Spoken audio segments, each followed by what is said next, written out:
Módulo Manejo del Dolor. Mi nombre es Chicharo Gámez Leslie Michel, del grupo 2006, y en esta ocasión les hablaré sobre el tema de farmacología. Comenzaremos por entender qué es farmacología. Farmacología proviene del griego pharmakon, que es fármaco, y logos, pues ciencia. Entonces entendemos que farmacología es la ciencia que estudia tanto la historia, el origen, las propiedades físicas o químicas, la presentación, los efectos bioquímicos y fisiológicos, los mecanismos de acción, absorción, la distribución de transformación y excreción, y también así como su uso terapéutico, que es basado pues en la evidencia y en los análisis de datos. Comenzaré definiendo algunos conceptos como fármaco, el cual es una sustancia química capaz de interactuar con los organismos vivos. Toda sustancia utilizada en el tratamiento, curación, prevención, diagnóstico o proceso fisiológico, deseado o no deseado. Farmacocinética. Es aquella que estudia las acciones del organismo sobre el fármaco. Farmacodinamia. Estudia las acciones del fármaco sobre el organismo. Toxicología. Efectos nocivos de los fármacos, así como los mecanismos y circunstancias que favorecen su aparición. Farmacogenómica. Estudia las variables en expresiones de genes que alteran el efecto de fármaco. Tolerancia. Disminución gradual lenta del efecto de un fármaco. Uso óptimo. Mayor eficacia con la menor toxicidad y al menor costo. Taquifilaxia. Disminución rápida del efecto del fármaco. Afinidad. Grado de unión de un fármaco a su receptor. Se da por uniones iónicas, van der Waals, puentes de hidrógeno, interacción hidrofóbica y enlaces covalentes. Anafilaxia. Reacción alérgica rápida, sistemática, grave. Concentración mínima eficaz. Concentración del fármaco por la cual hay un efecto terapéutico. Concentración mínima tóxica. Por arriba de esta dosis hay efectos tóxicos. Índice terapéutico. La relación entre concentración mínima eficaz y concentración mínima tóxica. Efecto o reacción paradójica. Reacción contradictoria a la acción del fármaco. AINES. Dolor de cabeza provocado. Periodo de latencia. Tiempo que transcurre después de la administración de un fármaco hasta que hay concentración mínima eficaz. Normalmente se mide en semividas. Vida media o semivida. Tiempo necesario para eliminar el 50% del fármaco del organismo. La vida media se calcula para un hombre de 30 años de 70 kilos con un plasma de 3 litros, líquido extracelular de 12 litros, agua corporal total de 41 litros. En dosis repetidas se usa la vida media para diseñar la repetición de la dosis y de esta manera llegar al estado estable constante, donde la eliminación es igual a la administración de la concentración y el efecto necesario. ¿Qué es un medicamento de patente? El medicamento patente es el fármaco que es producido por la empresa que desarrolló el medicamento. Patente se refiere a la posibilidad legal por un tiempo específico para que esa empresa pueda vender el medicamento como monopolio, en donde se establece el precio y la forma de venta en esta empresa. Este medicamento pasó por la fase preclínica y clínica fase 1, 2, 3 y 4. Medicamento bioequivalente o genérico.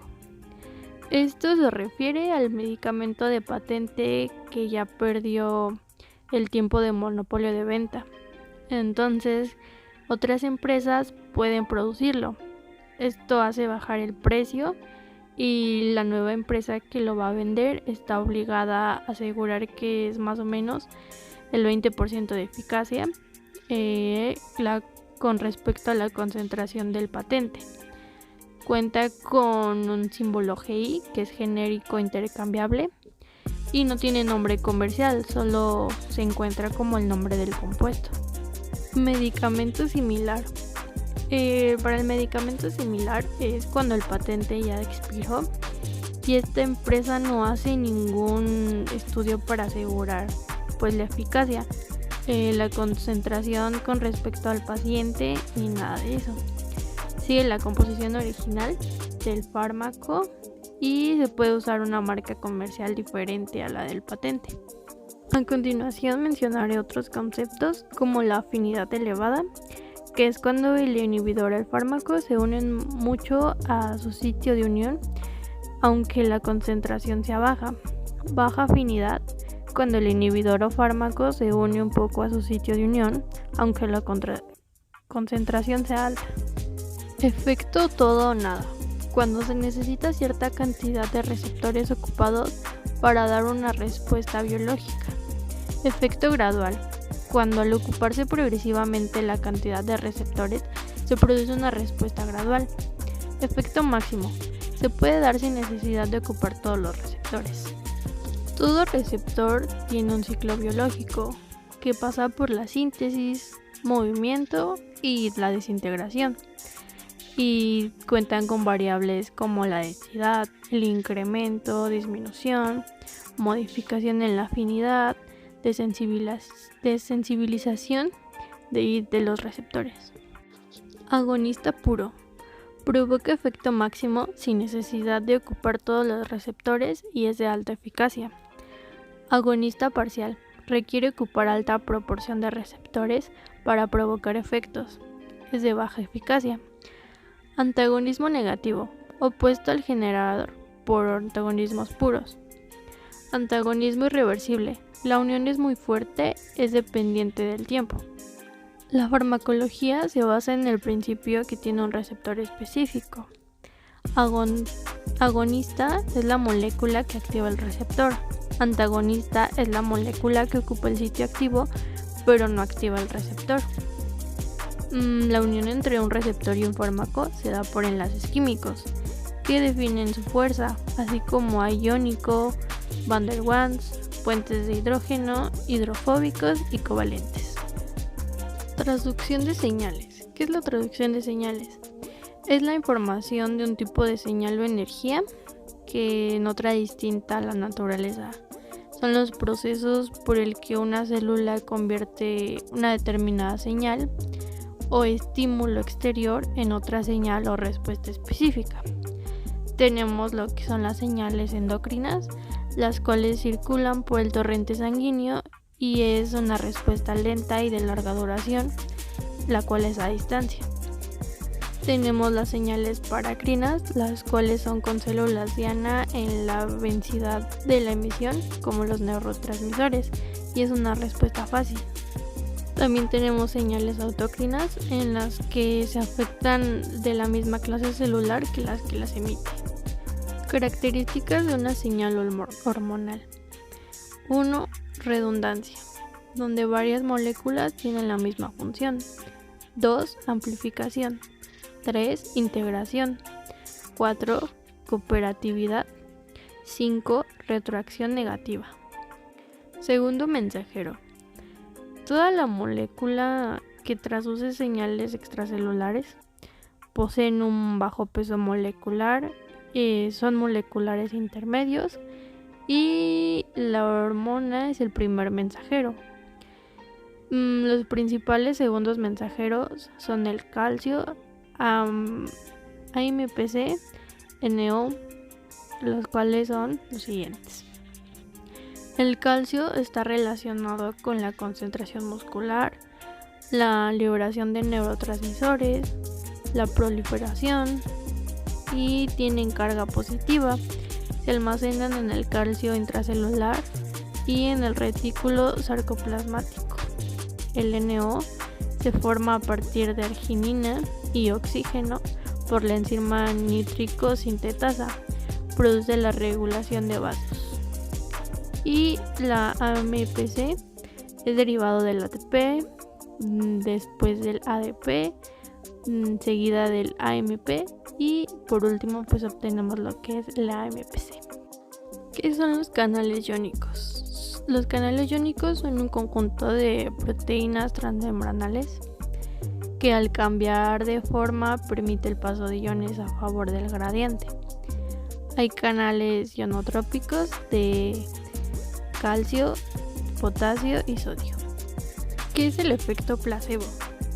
Es la eficacia del medicamento que no solo depende de la unión a los medicamentos, sino a su forma química.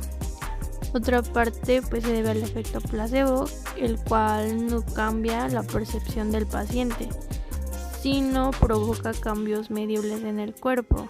De un 20% a un 50% de la población tiene efecto placebo. Este se usa mucho en la analgesia del dolor. Si se da el concepto del medicamento que se receta, pues aumenta la eficacia. Se cree que es como una modulación del dolor descendente. Y pues la respuesta del efecto placebo también se da en un proceso como la tos con un antibiótico, el cual estimula la producción de la saliva y la secreción de moco, el cual tiene mayor efecto con sabores dulces. Efecto nocebo. El efecto nocebo es básicamente que te hace daño o te perjudica con un efecto perjudicial. Los mecanismos asociados a esta respuesta de placebo efectivamente es el condicionamiento relacionado con lo terapéutico y el fortalecimiento. ¿Qué es la receta? La receta es un documento legal para prescribir la medicación del paciente para que un farmacéutico pueda dar la dispensación de esta parte. La receta consta de 3 partes. La primera parte es lo que conocemos como inscripción, el cual es el nombre de las sustancias medicamentosas. 2. La suscripción, es el modo de preparar dichas sustancias. Y 3 es la instrucción, la forma de administración, cómo se debe tomar, cuándo y en qué cantidades. El símbolo RX tiene sus orígenes en Egipto, que es como un símbolo de Horus, el cual era un dios halcón representado con el ojo de Ra. Usualmente en una receta puede ir iniciada por las iniciales RP, que significa dispénsese o tómese. Datos que deben llevar una receta. 1. Identificación correcta y compleja del paciente y del tratante. La firma del tratante y su permiso de ejercicio de medicina. 2. La fecha y el lugar. 3. La identidad del fármaco genérico y patente. 4. La cantidad y forma de administración. Para poder recetar se debe de elegir entre las siguientes opciones. 1. La aproximación del diagnóstico o del síntoma. 2. Mayor eficacia. Tratar de eliminar con más certeza y con menor tiempo. 3. Mayor seguridad y menor reacciones adversas. 4. La fácil administración, como la comodidad, menores dosis diarias y mayor apego al tratamiento. Y 5. Principalmente el menor costo. Tenemos que tomar en cuenta la clasificación de fármacos por grupos. En el grupo 1 se encuentran los medicamentos que únicamente son con receta y son estupefacientes, como la morfina y la codeína. En el grupo 2 tenemos que igual solo es con receta, que se debe de retener en la farmacia y se debe dar máximo 2 veces. En el grupo 3 igualmente es con receta y surtir hasta 3 veces y registrar cada vez que se surta. En el grupo 4 tenemos lo que es una receta médica resurtible y es tantas veces como indique ahí mismo. En el grupo 5 puede ser sin receta y exclusivo en fármacos. En el grupo 6 tenemos igual sin receta y en establecimientos que no sean fármacos. Antibióticos es con receta retenida y es por el tiempo indicado en la receta. ¿Qué es una droga? Son químicos utilizados sin fines terapéuticos. Fuentes de información. Estas son el proceso de la prescripción en el cual debe ser un proceso lógico, deductivo y que es basado en información global y objetiva. El proceso de la receta lleva una prescripción, el cual es un diagnóstico, una prescripción, la dispensación, el almacenamiento, la preparación y administración. Las fuentes se clasifican en primarios, los cuales contienen datos originales en reportes, artículos, congresos, revistas y libros. Tenemos los secundarios, que son fuentes que interpretan las fuentes primarias con índices de catálogos y bases de datos. Y los terciarios contienen información sobre los secundarios.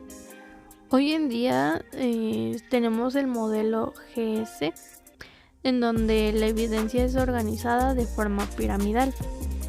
La pirámide que se muestra en la imagen es una base en donde tenemos más o menos evidencia hacia la punta donde hay menos información. En el grupo 1 es el sistema en donde podemos encontrar información como Micromedex, Watson TVM e inteligencia artificial. En el grupo 2 tenemos lo que es el sumario, que son guías de práctica clínica. En el 3 tenemos la sinopsis de síntesis, que podemos encontrar en el DayBus o Abstract. En el lugar 4 tenemos la síntesis, que podemos encontrar en Putbit y IDESTUX. En el lugar 5 tenemos la sinopsis de estudios, en donde podemos encontrar información en libros y artículos. En la posición 6 tenemos los estudios, que viene siendo la opinión de especialistas. Ahora, ¿qué son los estudios? Es pues el desarrollo de las actitudes y las habilidades, y viene siendo pues la opinión de un especialista en el tema. La sinopsis pues es el resumen general de una obra como en particular, y puede tener declaraciones, evidencias, y pues tienen ciertos patrones. En la síntesis se anotan pues las ideas principales de un texto. También unen como ideas dispersas, y es la composición como de algo a partir del análisis de todos los elementos recabados. En el sumario pues tenemos la información resumida y clasificada por condiciones clínicas que se tuvieron con evidencia prevaluada. En el sistema pues tenemos como un objeto complejo cuyas partes pues se relacionan con otros componentes, lo cual intenta explicar el presente. Escala de categoría de la evidencia. A. La evidencia se basa en datos derivados del metaanálisis de ensayos que son controlados con gran número de pacientes. Y B. La evidencia se basa en datos derivados de conclusiones contradictorias con un número pequeño de pacientes con sesgo como índice de abandono. C. La evidencia se basa pues en los datos derivados de opinión de expertos o en un consenso con informes de una serie de casos. Clases de recomendación de la información. 1. Recomendado. En este se ha demostrado que la prueba o el tratamiento es útil y se debe realizar o administrarse. 2A. Recomendado, que en la mayoría de casos pues la prueba o tratamiento dado generalmente se considera útil e indica la mayoría de los casos. 2B. Recomendado en algunos casos. La prueba o tratamiento puede ser útil y está indicado en algunos casos, pero no en la mayoría. 3. No recomendado. La prueba de tratamiento no es útil y debe evitarse. También tenemos lo indeterminado, que es pues una evidencia pues indeterminada. ¿Qué es PICO? El PICO es una forma en la que se recomienda buscar información o preguntas que agregan variables según este sistema para poder delimitar una búsqueda. P se refiere al paciente o al problema. Una población con características como el tamaño, la edad, género, ubicación, etc. La I es el indicador o intervención, el cual se refiere al paciente o a la población, a un método de prevención, a un diagnóstico, a una terapia y a un pronóstico. C es la comparación, se evalúa como contra qué y en relación a qué. La O es outcome, resultado esperado o consecuencia de la intervención en la población, en comparación con el grupo control. Metaanálisis. El metaanálisis es un conjunto de herramientas estadísticas que son utilizadas para sintetizar datos de una colección de estudios. Miden si el tamaño del efecto o resultado es esperado, da precisión y exactitud. ¿Qué es la exactitud? Es la cercanía de una medición al valor verdadero. ¿Qué es precisión? Es la cercanía de agrupación entre un grupo de resultados. ¿Qué es la veracidad? Cercanía de la medida de un grupo de mediciones al valor verdadero. ¿Qué es sesgo? Es la diferencia entre mediciones y un valor de referencia. La intersección es el valor real en la diana. Medicamentos LASA. LASA significa look alike, son alike. Son medicamentos con apariencia similar o sonido similar. Es uno de los errores más usuales en este proceso de medicación, ya que puede atribuirse el 10% de errores y el 4% de muertes por errores en el proceso de medicación. Para este tipo de medicamentos se debe tener un diagnóstico, una prescripción, una dispensación, el almacenamiento, la preparación y la administración. Existen similitudes en el envasado, en el nombre del principio activo, en el nombre comercial e incluso en la concentración. También tenemos similitud en la fonética o en la ortografía, por ejemplo en Potstil, que es el ácido mefenamio, y el Pontin, que es el ibuprofeno.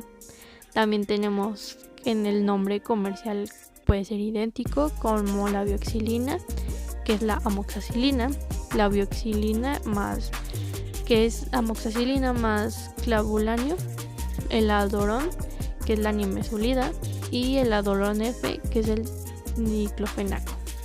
También tenemos similitud en el nombre genérico, como puede ser la variclovir y el vangoloclovir. Para evitar este tipo de errores se recomienda almacenar los medicamentos LASA en diferente lugar, escribir claro en las recetas y no abreviar para no cometer algún error. Presentación de fármacos.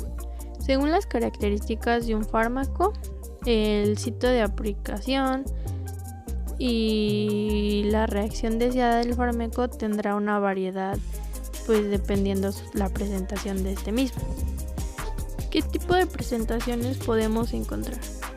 Podemos encontrar lo que son las cápsulas, el cual es un medicamento que contiene un sistema de gelatina en 2 válvulas. La más larga es la que contiene el medicamento y la otra, que es más pequeña, es la tapa, que contiene polvos no comprimidos y se disuelve más rápido que los comprimidos. Tiene un tiempo de halosfusión variable dependiendo de los alimentos. Se protege al fármaco del sol, cubren el sabor del fármaco y pueden estar con una capa entera resistente al ácido del estómago. Tenemos los comprimidos, que es una forma farmacéutica sólida. Se forma por aplicación de presión de un molde y pueden tener una muestra para fraccionar.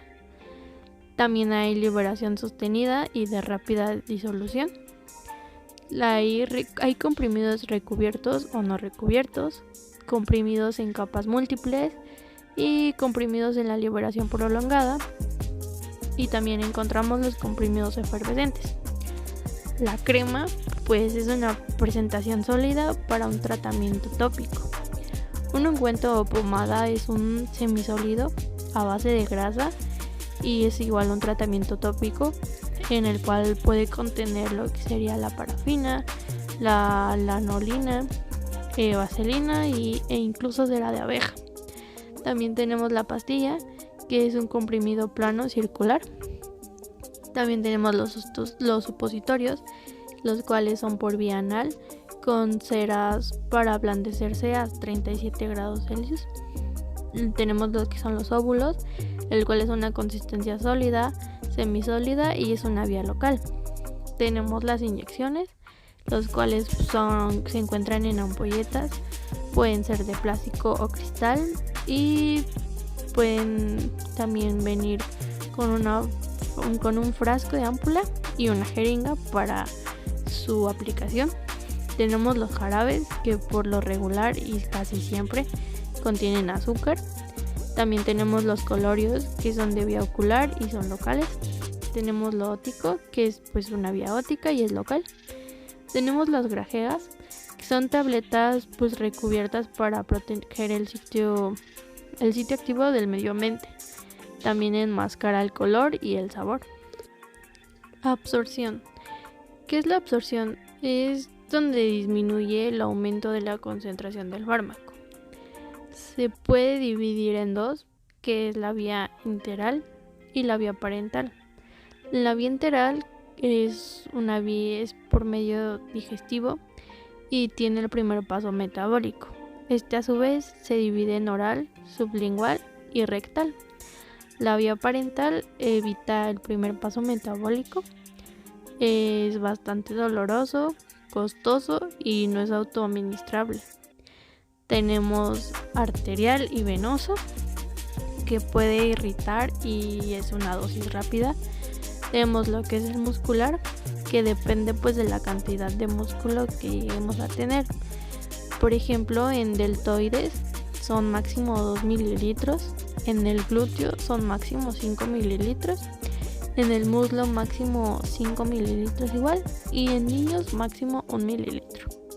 También tenemos lo que es el subcutáneo. Artículo: la bacteria intestinal que puede tener el secreto para controlar el sobrepeso. A lo largo del último siglo, la obesidad se presenta como un problema en enfermedades cardíacas. Existen 1.900 millones de personas con obesidad en el mundo. El cuerpo humano presenta unos 100 billones de microorganismos tan solo en el tracto digestivo. En condiciones saludables, estas bacterias cumplen funciones vitales. Los estudios han encontrado que los ratones tienen abundante Clostridia en su flora intestinal. Aun cuando se les administraba una dieta saludable, los ratones se ponían obesos. Sin embargo, cuando se le introdujeron bacterias de tipo Clostridia, los animales se mantuvieron delgados. Por lo que este tipo de bacterias han evolucionado para vivir con nosotros. Según estudios, se ha encontrado que las personas obesas carecen de Clostridia.